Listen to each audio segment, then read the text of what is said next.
রামনগর ২ নম্বর ব্লকে জনসংযোগে জোর দিলেন তৃণমূলের নতুন সভাপতি অনুপ মাইতি।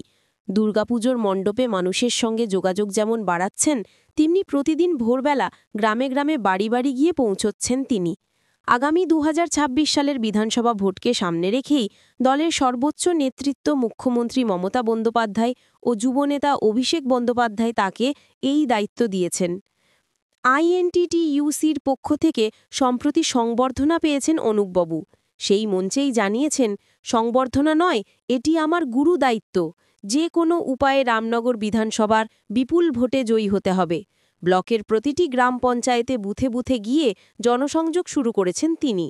এলাকার বিধায়ক তথা রাজ্যের মন্ত্রী অখিল গিরি তার উদ্যোগে খুশি, কারণ দীঘা, শঙ্করপুর, তাজপুর থেকে মন্দারমণি পর্যন্ত সমুদ্র সৈকত ঘিরে রামনগর বিধানসভা পর্যটন দিক থেকেও সারা রাজ্যে অত্যন্ত গুরুত্বপূর্ণ। রামনগর থেকে অংশুমান পণ্ডার প্রতিবেদন।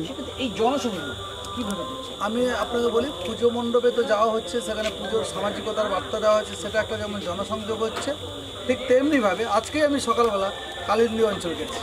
আমি প্রধানের সাথে কথা বলেছি, আমি বিজয় শঙ্কর বাবুর সাথে কথা বলেছি, সিরাজ বাবুর সাথে কথা বলেছি, মুস্তাক বাবুর সাথে কথা বলেছি, এবং আমি প্রত্যেকটা এলাকায় প্রত্যেকটা মানুষের সাথে কথা বলেছি। এই তো বারাঙ্গায় আমি এখুনি ঘুরে এলাম, চকঘুলি গেছিলাম, প্রত্যেকটা এলাকা হামিরপুর গেছিলাম, তারপরে আজকে সাটলাপুর গেছিলাম, বালিসাই গেছিলাম, বাদলপুরেও কিছু অংশ আমি টাচ করে এসেছি। আমার কাজ হচ্ছে মানুষের সঙ্গে সম্পর্ক রেখে চলা, জনসংযোগ আমার থাকবে। এবং আমি খুব ভোরে উঠি, আপনারা হয়তো জানেন না, ছোটোবেলা থেকে আমার ক্লাসমেটরা আছে, আমি খুব ভোরে উঠে পড়তাম, 4টা থেকে উঠে পড়তাম। সেই অভ্যাস আমার ছাড়েনি। মানুষের উষ্ণতা ছাড়া, মানুষের ভালোবাসা ছাড়া মানুষ আর আমাদের কী আছে বলুন?